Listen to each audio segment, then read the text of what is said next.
Hello dear student, आप सभी का स्वागत है हमारे यूट्यूब चैनल पर। आज हम आपके सामने कक्षा 10वीं की विज्ञान की चैप्टर नंबर 10 को पढ़ाने जा रहे हैं। तो इसका पार्ट 1 तो आपने कल पढ़ लिया होगा। आज हम स्टार्ट करेंगे इसका पार्ट 2। तो उसमें क्या है, गोलीय दर्पण। क्या पढ़ेंगे? गोलीय दर्पण होता क्या है? एक ऐसा दर्पण जिसका परावर्तक पृष्ठ वक्रित होता है। ठीक है, ये गोलीय दर्पण हो गया। इसको चाहे ऐसे बना लीजिए, गोलीय दर्पण ही होगा। ठीक है, कल हमने पढ़ा था समतल दर्पण। समतल दर्पण तो आपने याद ही होगा, ऐसा ही बनता है। ठीक है,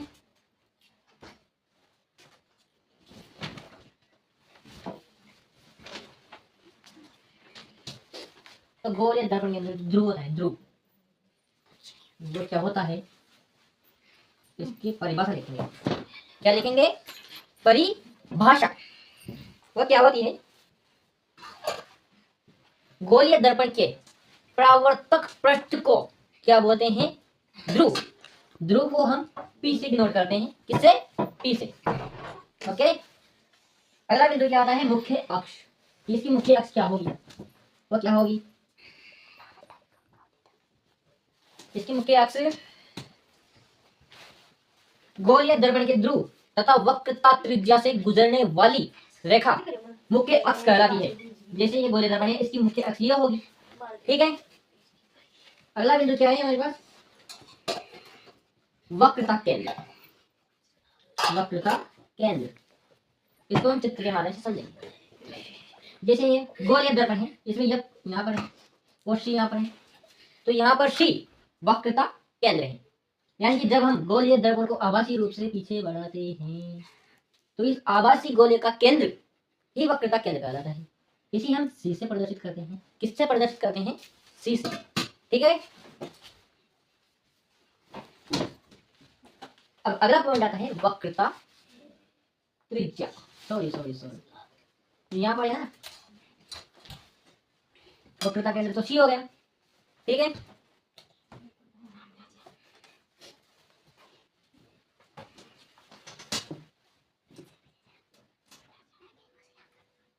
और जो वक्रता त्रिज्या वो क्या होती है?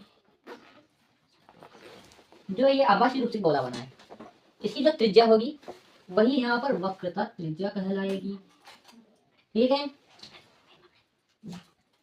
अगला मुख्य फोकस। तो मुख्य फोकस क्या होता है?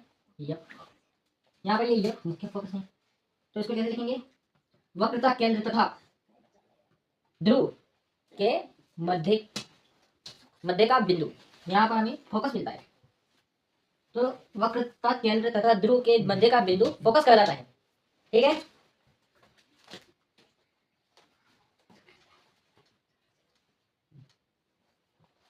यहाँ पर अगला पॉइंट हमारे पास क्या है? अवतल दर्पण के लिए किरण आरेख बनाइए। क्या बनाइए? किरण आरेख बनाइए। तो यहाँ पर पहला यहाँ बनाएंगे, यहाँ पर दूसरा बनाएंगे, तीसरा, चौथा, पांचवा, छठवा। तो उसके लिए हमारे पास 6 डायग्राम बनाएंगे। यहाँ पर डायरेक्ट बना लो।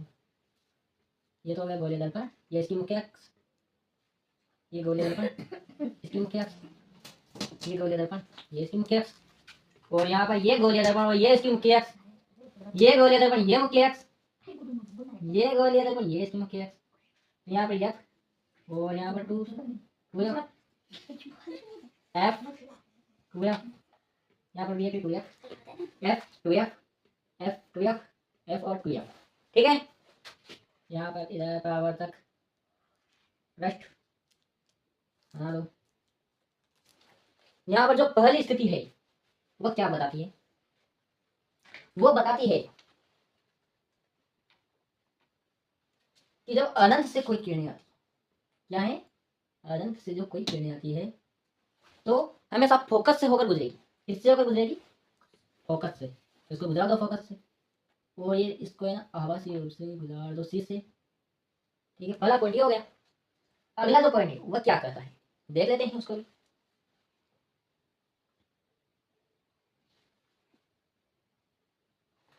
यह कहता है कि मुख्य फोकस से गुजरने वाली कोई किरण, ये मुख्य फोकस से गुजरने, सॉरी, कि कोई मुख्य फोकस से गुजरने वाली किरण परावर्तन के पश्चात अक्ष के समांतर हो जाती है। क्या होती है?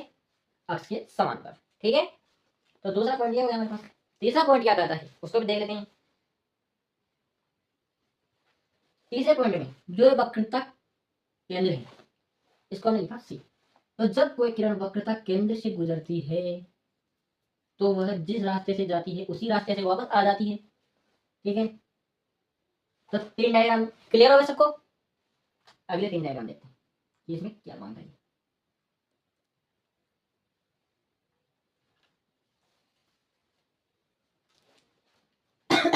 तो पॉइंट नंबर 4, पॉइंट नंबर 4 में क्या कहता है देखते हैं उसको। कि जब यहाँ से अनंत से कोई दो किरणें, अनंत से कोई दो किरणें आई, दो या एक किरण आई अनंत से, तो जैसे ये किरण आई तो ध्रुव पर आई, डायरेक्ट ध्रुव पर आई, तो ये जितने कोण से इस ध्रुव पर आपतित हुई वो परावर्तन के पश्चात उसी कोण से वापस लौट जाएगी। ठीक है, तो पॉइंट नंबर 4 ये कहता है। ठीक है, पॉइंट नंबर 5 को भी देख लेते हैं एक बार।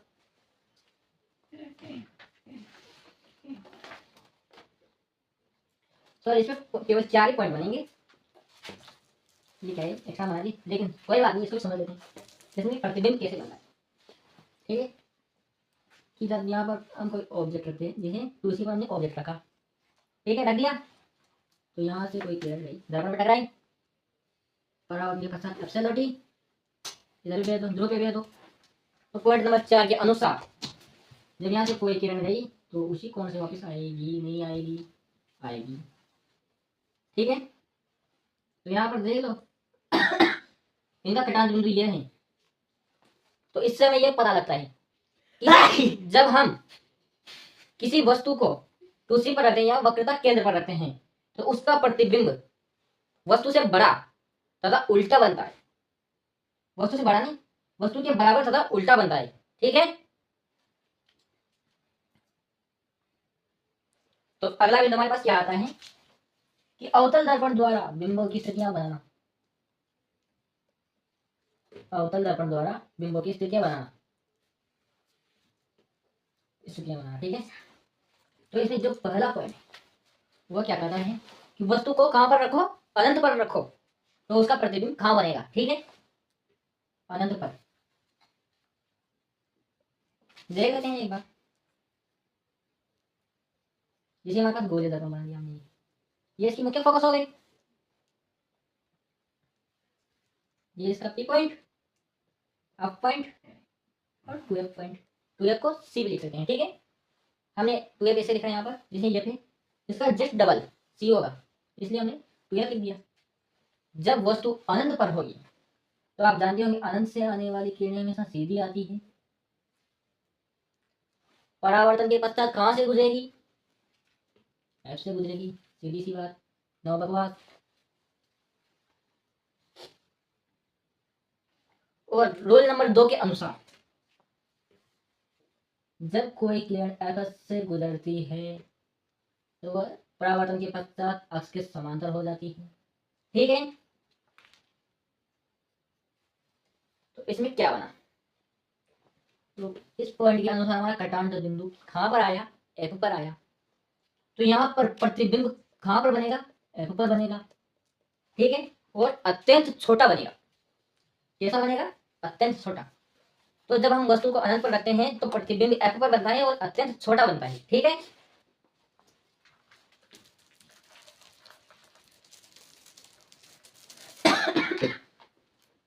अब अगली स्थिति क्या आ रही है कि बिंब कहां हो? अनंत और सी के बीच में हो, तो प्रतिबिंब कैसा बनेगा उसको भी देख लेते हैं। बड़ा बना रहे हैं अपन, बड़ा वाला, यहाँ पर मान लो एफ हो जाएगा, यहाँ पर सी, और हमने कोई पॉइंट दिया, मान लिया कि अनंत और सी के बीच का पॉइंट ये है।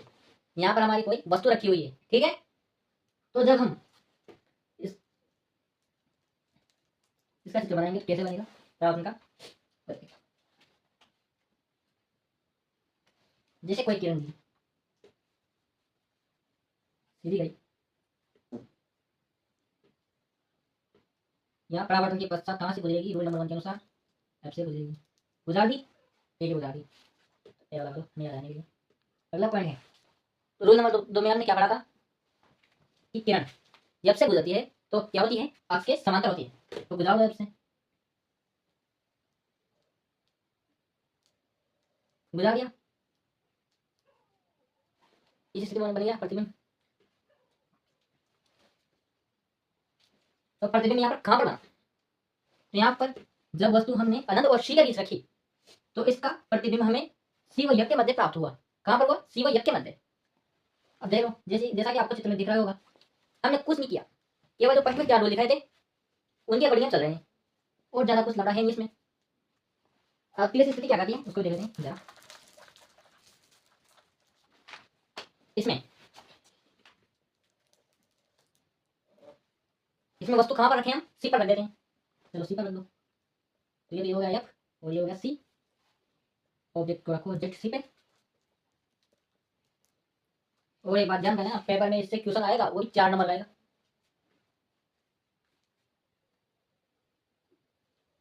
रूल नंबर 5 के अनुसार अनंत से आने वाली या किसी वस्तु से या फिर कोई प्रकाश किरण हमेशा सीधी रेखा में गमन करती है। तो परावर्तन के पश्चात कहाँ से गुजरती है? एफ से गुजरती है। गुजरती है या नहीं गुजरती है? गुजरती। लगाओ यारो, लगा दिया। रूल नंबर 2 के अकॉर्डिंग एफ से गुजार दो। अक्ष के समांतर होगी या नहीं होगी? होगी। क्या है? हम यहाँ से यहाँ पर प्रकार फिट लेके तो चित्र नहीं बना रहे, हम यहाँ पर अंदाजे से चित्र बना रहे हैं। ये क्या है? दूरियां सही से मेजर नहीं हो पा रही, इसलिए चित्र में थोड़ी सी गड़बड़ी दिख सकती है। तो आप आगे लगा लेना, जब आप प्रकार से बनाओगे, प्रकार या स्केल से नाप के बनाओगे, तो आपके सामने एकदम फिक्स डिस्टेंस पर या हम जहाँ पर जो पॉइंट बताएंगे उसी पॉइंट पर आपका प्रतिबिंब बनेगा। तो यहाँ पर प्रतिबिंब हमेशा सी पर बनेगा, तो उल्टा बनेगा और कितना बड़ा बनेगा? वस्तु के आकार के बराबर बनेगा।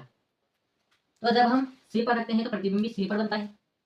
कैसा बनता है? वास्तविक बनता है, उल्टा बनता है, बराबर बनता है। बनता है नहीं बनता? बनता है। ठीक है, स्थिति नंबर क्या क्या कहती है उसको देखते हैं। स्थिति 4 बोलती है कि सी व एफ के मध्य, तो रखो सी व एफ के मध्य, सीधा सा बात, बनाओ डायग्राम। एफ सी ऑब्जेक्ट को रखो यहाँ पर, रख दिया डायरेक्ट। कोई प्रकाश किरण आई यहाँ से भेज दो, एफ से गुजरेगी नहीं गुजरेगी? सबको याद यहीं से गुजरेगी। रूल नंबर 1 के अकॉर्डिंग, रूल नंबर 2 के अकॉर्डिंग एफ से जाने वाली किरण अक्ष के समांतर होती है या नहीं होती?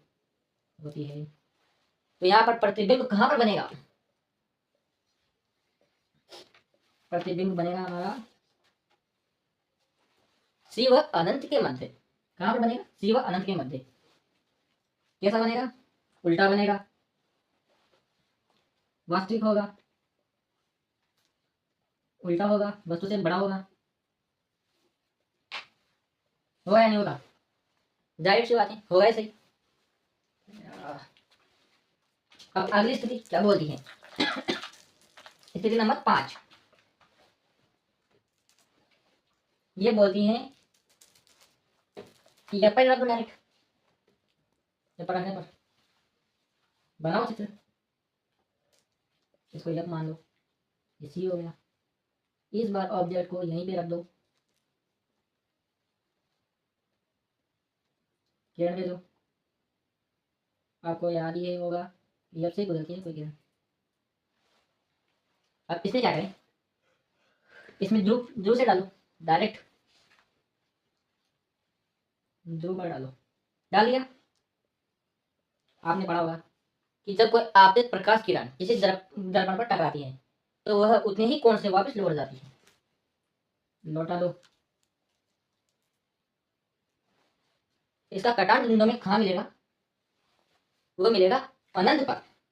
तो जब वस्तु को एफ पर रखते हैं तो कहाँ बनता है? अनंत पर। कैसा बनता है? उल्टा बनता है, बहुत बड़ा बनता है। ठीक है, इसमें ज़्यादा कोई दिक्कत तो नहीं आएगी बनाने में, उम्मीदें नहीं आ रही होगी। तो फटाफट फटाफट स्थिति नंबर 6, इसमें हम कहाँ पर रखेंगे देखना, F व किसके मध्य, ध्रुव के मध्य रख दे, देखो पी के मध्य, ठीक है रखो।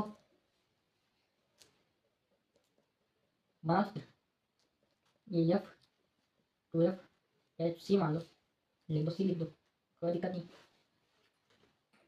बिम को डायरेक्ट यहाँ रखो, रोल नंबर 1 क्या पड़े, F से जाएगी भाई। अब इसको डायरेक्ट हम कहाँ पर रखें, तो इसको ध्रुव से गुजारो, इसके बाद साथ ये वापस उतनी ही कौन से लौटेगी। तो आप जो डिस्टेंस देख लो, ये इधर तो कहीं से मिलने से नहीं रही, तो क्या करें आइए हम बताते हैं। इसको आवाज़ रूप से पीछे मिलाओ, ये कहाँ पर मिलता है, देखने से पता लग रहा होगा कि जाहिर सी बात है पीछे मिलेगा, तो मिला दो, मान लो मिल गया यहाँ, तो बिंब कैसा बना, आभासी, सीधा और वस्तु से बड़ा, बनेगा या नहीं बनेगा। तो बस ये 6 स्थितियां हैं, एग्जामिनर आपसे इन 6 स्थितियों में से क्वेश्चन पूछेगा और आपको यहाँ से सीधा सीधा नंबर मिल जाएगा। कितना, कितने नंबर रहेगा, 4 नंबर का। ज़्यादा कोई दिक्कत वाली बात है नहीं इसमें, कि जैसे बोल रहा है फिर पहले वस्तु को रखो अनंत पर, फिर अनंत को सी के मध्य रख दो, फिर डायरेक्ट सी पे रख दो, फिर सी को य के मध्य रख दो, उसके बाद य पे रखो, फिर य को ध्रुव के मध्य रख दो। हमें क्या करना है, केवल बिंब को इधर सरकाना है, ठीक है, जिसमें हमारे पास स्थितियां बन जाएगी। तो उम्मीद करता हूँ आपको एक हमारी क्लास पसंद आई होगी। अगली क्लास हमारी कल होगी। आज के लिए बस इतना ही, धन्यवाद।